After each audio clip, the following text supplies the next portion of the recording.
You are listening to the So Now What podcast with Lana Manikowski, episode number 134. So now what? These three words raced through my mind time and time again during my journey through fertility treatments. I tried desperately to have a child, but never was able. I yearned for a community to join that could understand my struggles. I couldn't find one, so I created one with the So Now What podcast. I love that you found us. Hey, beautiful. Hope you are enjoying this week and having belief that life after infertility could possibly feel abundant again. And that is really the topic that so few people hear people talk about. And I believe that's what creates so much anxiety for us when we think about navigating life after infertility and not becoming a mom. There is so much of the unknown that feels really hard to manage because we don't see a lot of people who seemingly feel like they figured out how to create a life they love, even if their dream of motherhood was never possible. And that's what motivated me to start the podcast. You hear me talk about that every week when you listen to the intro, that I could not find a community, so I created one. And on this week's podcast, I want to talk a little bit about where those communities exist, how to navigate difficult interactions with people who may not understand what you've gone through, and finding acceptance and peace in your own path if that is something that you are struggling with.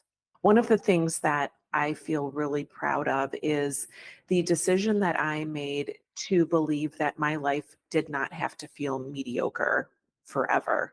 And of course, there is this path that we have gone on and the disappointments that we are all dealing with, and this unexpectedness that life delivers us when having a child was not possible. So I don't think that it is something that women come out of fertility treatments automatically ready and able to feel this sense of connection to themselves. I know there is a downtime that I needed. I wasn't even sure what I was feeling. It was like this ton of bricks that hit me when my reproductive endocrinologist told me that he did not recommend I continue on with more cycles of IVF. And my husband and I had the conversations about, do we want to adopt? Do we want to get an egg donor? And when those weren't the right answers for us, I wasn't ready to automatically like flip this switch and feel better, even though I wanted to feel better. And I do believe that there is this portion of life that we just need to sit in the question of what life's going to be like. And if you're there right now, there is absolutely nothing that I believe you are doing wrong. But it's when you get to this point, when you know that this is not where you want to sit forever and you want to move forward. This is what we're going to talk about today. Where do you find those communities, and maybe how to interact in conversations with people who don't seem to understand that you aren't the same person that you were when you started your fertility treatments. Many women who face infertility often get these insensitive remarks. We get these like, oh, you can always adopt, or, oh, hang on, things will happen. Someone actually told me this a couple weeks ago, that I should still have hope. She knows somebody who, once they stopped their fertility treatments and weren't stressed out anymore, that they ended up having a child without fertility treatments. I looked at them point blank and I was like, oh, you must not understand where I'm at in my journey. I know that I'm not going to be a mom. So I appreciate that that happens for people, but not every woman has chosen to hang their hope on the fact that if they relax after fertility treatments, that they might become a mom. So there are people who just don't understand that there are women like us who are looking to navigate a life without children and feel really good about it and not have to feel as though they need to give us hope that something might happen.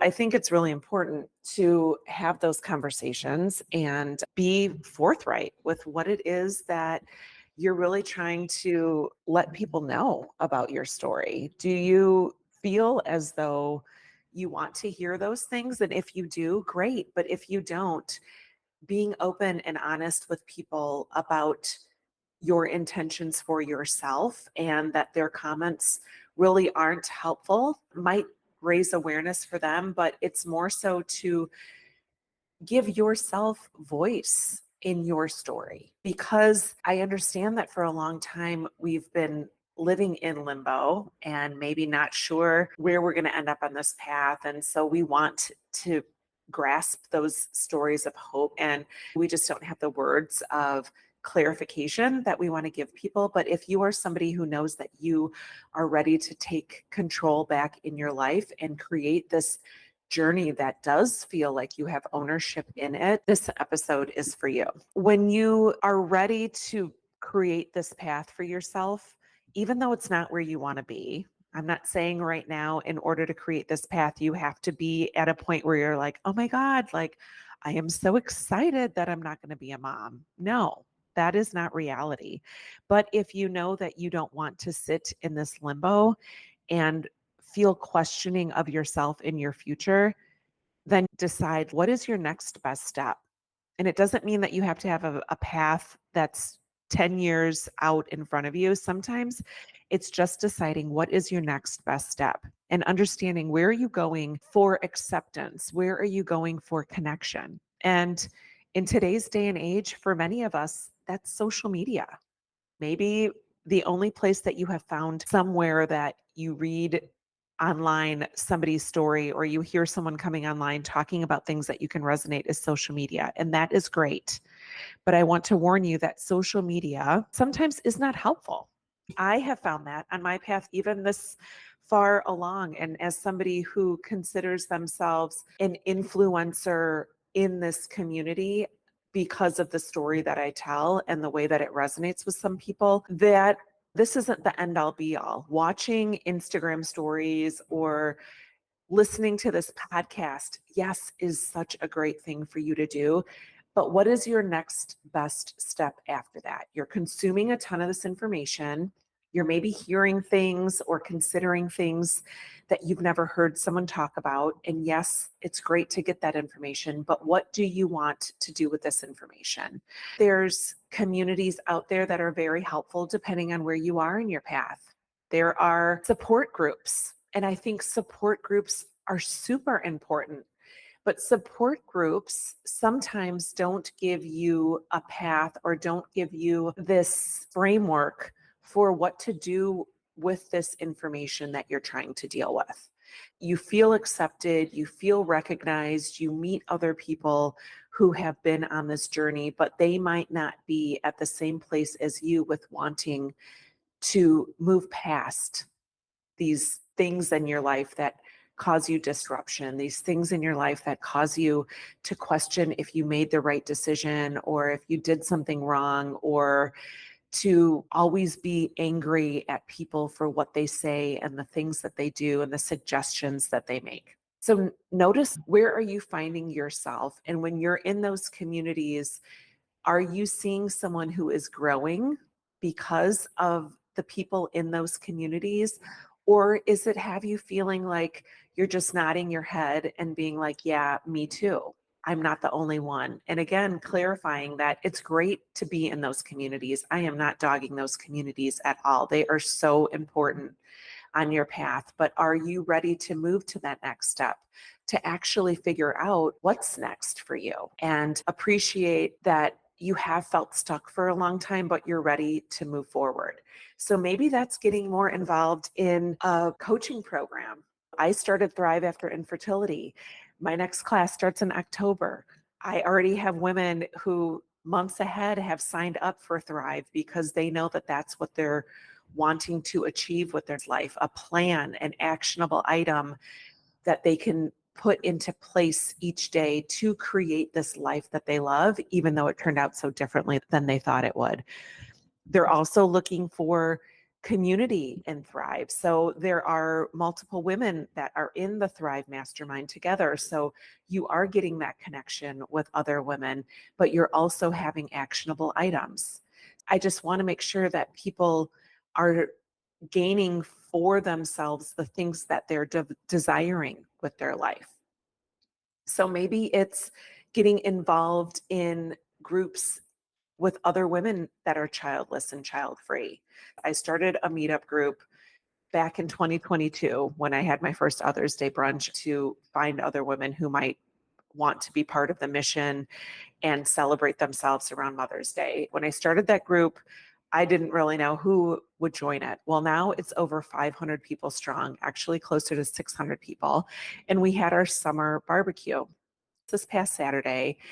And the amount of women that showed up who had never met each other before, women who are childless by choice, childless not by choice, childless by circumstance, all showed up. And watching women at the end of the night exchange phone numbers and now have group texts going out and people checking in with each other, making plans outside of the meetup group, which is awesome.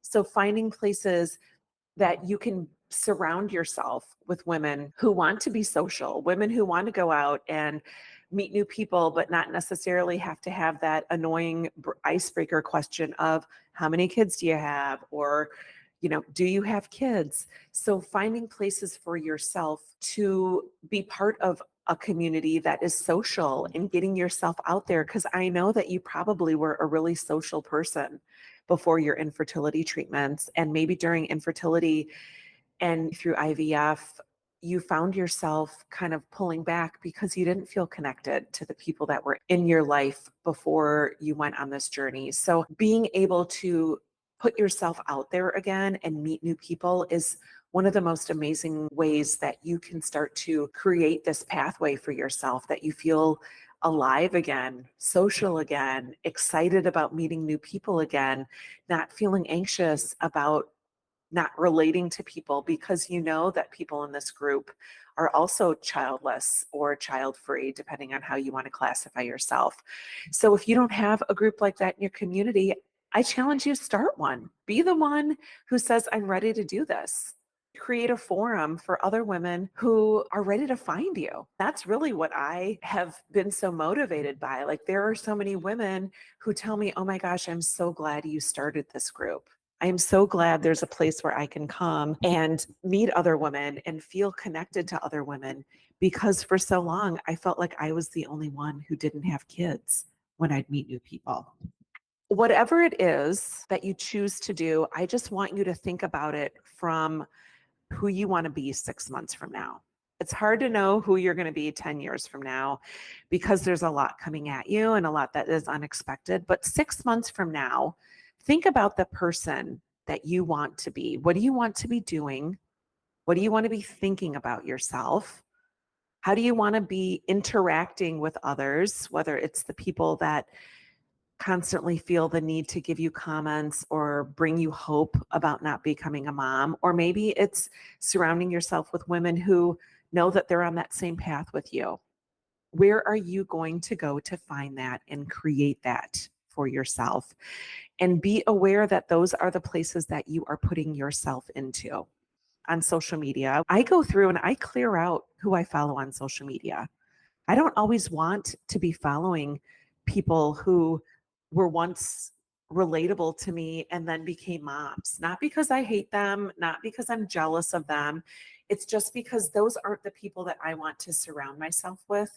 So I give you permission to go through and see who you're following. If someone pops up into your feed, unfollow. Or you know how you have that little option to not show you information like this? Take time to choose that the algorithm does not send you information like this, so that you can surround yourself with the types of things that help you to be the person that you envision being 6 months from now. And if you need help finding conversation starters and ways that you can respond to people who make comments about you not being able to have a child, I invite you to download the top 27 things people say when you are childless and how to respond. I am going to put a link to it right here in the show notes. This is for you if you need additional language and maybe you want to practice the language about how to respond to people. So I hope that you have a beautiful week. I love you. And remember that it's never too late to discover your meaning. I'll talk to you next week.